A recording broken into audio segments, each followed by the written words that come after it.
So, dear students,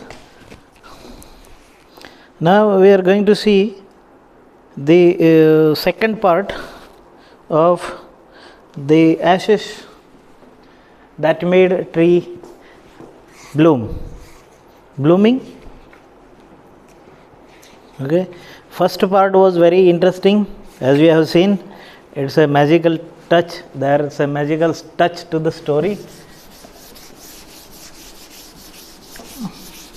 What happens? The dog once found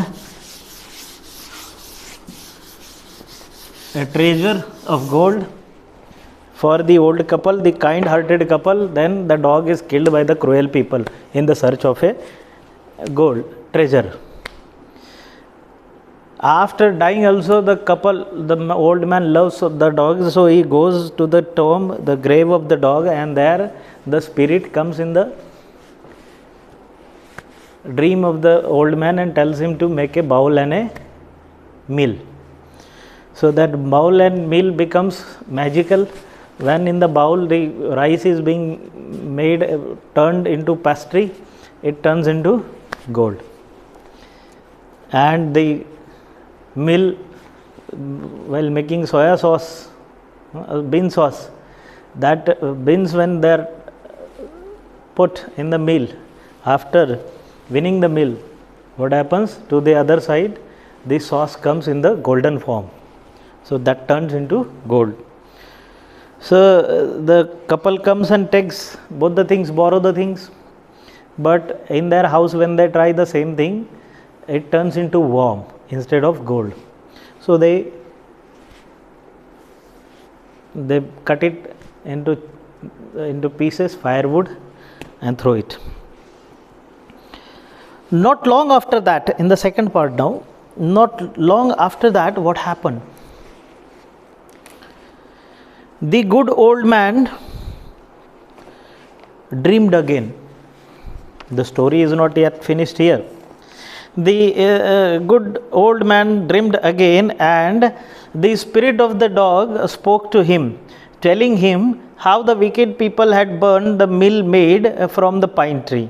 And see, the dog came again to the dream. The spirit of the dog spoke to him, telling him how the wicked people, those they burned the meal and the bowl also made from the pine tree. Take the ashes of the meal, sprinkle them on the withered trees, and they will bloom again, said the dog spirit. See how magical it is. Now the mill and the bowl, that has been turned into ashes. That ashes are also magical. What a Japanese story. See, that ashes will make the trees bloom again, the withered trees. The old man awoke and went at once to his wicked neighbor's house, where he found the miserable old pair sitting at the edge of their square fireplace. They are sitting at the fireplace in the middle of the floor, smoking and spinning. From time to time, they warmed their hands and feet with the blaze from some beads of the meal. So they were burning the meal and the bowl, and they're taking the blaze. They're warming their hands on the blaze of the fire. While behind them lay a pile of broken pieces, and there were broken pieces of the bowl. So the meal was burning and the bowl was broken. The good old man humbly asked for the ashes. Though the covetous couple turned up their noses at him and scolded him as if he were a thief. Now that wicked couple is so wicked that they scolded. They were so angry. They are not ready to give. They turned their noses. So turning nose. So what it means? It's a famous saying, phrase, Adams. Turning nose means not happy with someone. Okay, so or ignoring someone. As if he were a thief. That old man was a thief. His own things, they borrowed it, chopped it, and still they are angry at him. They let him fill the basket with the ashes. And they said, okay, take it. On coming home, the old man took his wife into the garden. It being winter, their favorite cherry tree was bare. Now it was a winter time, and in winter, see, snow falls and all that is in Japan and China in this area. Due to that, the trees are bare. They don't have fruits and flowers. So,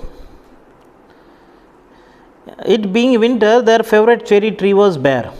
He sprinkled a pinch of ashes on it, a little pinch of ashes, and on it sprinkled, thrown, sprinkling, and lo, my God, oh.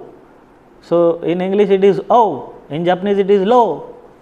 So exclamatory also changes in Japanese. Oh my God, it sprouted blossoms until it became a cloud of pink blooms which perfumed the air. And it started sprouting immediately.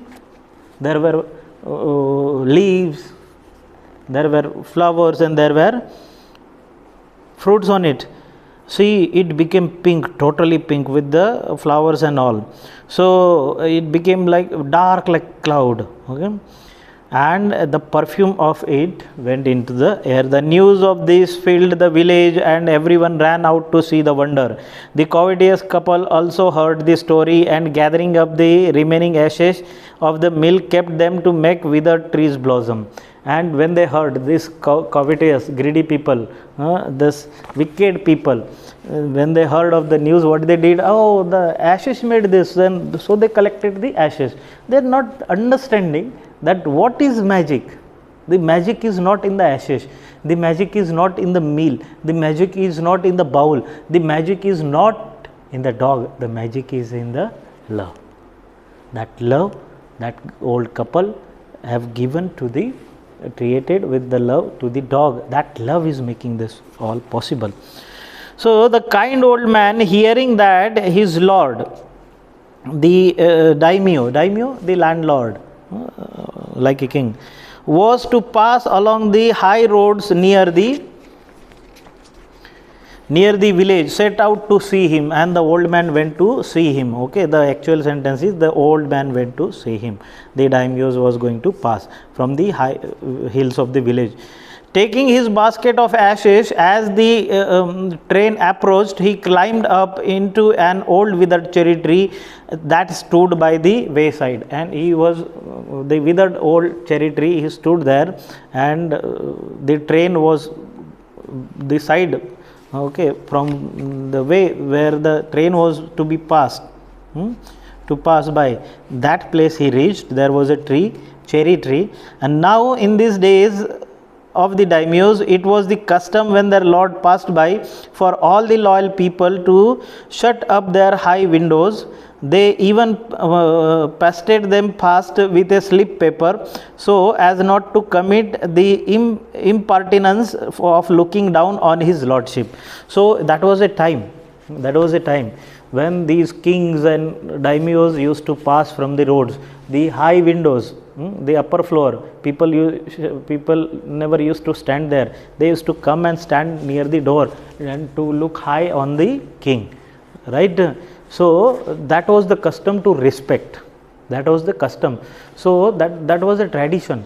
People were standing, coming down. He might be traveling from horse or elephant or wherever it is. So people were closing the windows also, the upside, so that nobody shall peep out. So the king shall not be down, king shall be up. When you are looking at this king, you shall look at him up. So king must be at higher place, and people all, they used to stand like that. All the people along the road would fall upon their hands and knees and remain prostrate still without moving, until the procession passed by. Procession, people come together, right? People come together in a morcha. That is a procession. All people, a crowd of people come together with one aim when they come, and pass by, that is called a procession. Okay, that is called a procession. The train drew near, so people were standing on their knees and hands, so the king will walk like this, the king will be at the higher place. The train drew near, came near, drew near. One tall competent. Now these words, drew near and all these words are also like Chinese Japanese words. Okay, it is Japanese grammar. So in that way that story has been translated. So one tall competent man marched ahead, crying out to the people by the way, get down on your knees, get down on your knees. So there was a special person to tell the people, get down on your knees, the king is coming, the daimyo is coming. And everyone knelt down while the procession was passing. Suddenly the leader of the van caught sight of the aged man up in the tree. He was about to call out to him in an angry tone, but seeing he was such an old fellow, he pretended not to notice him and passed him by. See, now this fellow who was shouting, he saw this old man, he was there up in the tree, near the tree, and he saw that he is there up in the tree, and he shall come down now, as the king is coming, and he shall stand on his knees. But he saw that this is very old fellow. Okay, so to tell him and make him immediately get down, so he might have not feel well. It was like disrespecting that old man. So what he did, he just showed that he has not noticed it, he has not seen it. So he went unnoticed. So when the daimyo's palanquin drew near, then palanquin, rath, van, rath. So this palanquin, that where the daimyo was sitting, the old man, taking a pinch of ashes from his basket, scattered it over the tree. In a moment it burst into blossoms. In a moment it burst into blossom. There was fully, it was bare tree. So that man have noticed, but he showed that he has not noticed. And now when he pinched up, there were many flowers and all. The cherry tree was very well blossomed. The delighted daimyo ordered the train to be stopped and got out to see the wonder. Calling the old man to him, he thanked him and ordered presents of silk robes, sponge cake, fans and other rewards to be given to him. So just by giving a good look of cherry tree, so it was in the welcome of the daimyo. This was done by the old man. So the daimyo stopped the train, went down and gave him rewards. He even invited him to his palace. So he even invited him to his castle. So the old man went gleefully home to share his joy with his dear old wife. Gleefully, happily. He went happily home to share this joy with his wife. But when the greedy neighbor heard of it, he took some of the magic ashes and went out on the highway. When the greedy couple who heard of this, they also took the ashes, the remaining ashes which were in their houses. They went to the neighboring house, and there he waited until the daimyo's train came. Again, now he waited near his house, the daimyo's train to come along, and instead of kneeling down like a crowd, so instead of kneeling down like the crowd, like the old man, he climbed a withered cherry tree. There he climbed. When the daimyo himself was almost direct under him, he threw the handful of ashes over the tree. And what happened? Not a pinch, a handful of ashes, so that the same thing will happen and he will also get the reward. So the tree will blossom. So he was thinking that wicked man did this, which did not change a particle. Nothing changed in the tree. The wind blew and fine dust in the noses and eyes of the daimyos and his wife. And the wind, what happened? The wind blew. The wind, air, what it did, the handful of the ashes were carried in the noses and eyes of the daimyo and his wife. Oh my God, such sneezing and choking, they started sneezing and choking, they could not breathe. It spoiled all the pomp and dignity of the procession. It spoiled the dignity, the high profileness, okay, that decorations, the high decorated one, that dignity was spoiled. The man whose business it was to cry, get down on knees, says the old fool by the collar, dragged him from the tree and tumbled him and his ash basket into the ditch by the road. And the man whose duty it was, what he did, he grabbed his collar, took him down from the tree, dragged him and throw him in the ditch, a hole, gadda, by the road. Then beating him soundly, he left him for dead. Oh my God, he was beaten so much that the man died, the wicked man, the gravitas man died over there. Thus the wicked old man died in the mud, but the kind friend of the dog dwelt in peace and plenty, and both he and his wife lived to the green old age. See, and what does the last paragraph says? The wicked man died, but the kind friend of the dog, the kind old couple, they lived their happy life with peace and plenty. They dwelt, deal. They lived their life in green. In green means healthy and active. They lived healthy and active. They did not become green, or they have not spreaded the greenness. What happened? They became healthy. So they became healthy and prosperous, green old age. So this was the lesson. Okay, I'll send you the questions, extra questions of this lesson to solve. Dear students, this lesson has been completed, and in the 4th unit now there is a poem, Chivi, that will complete in the next half.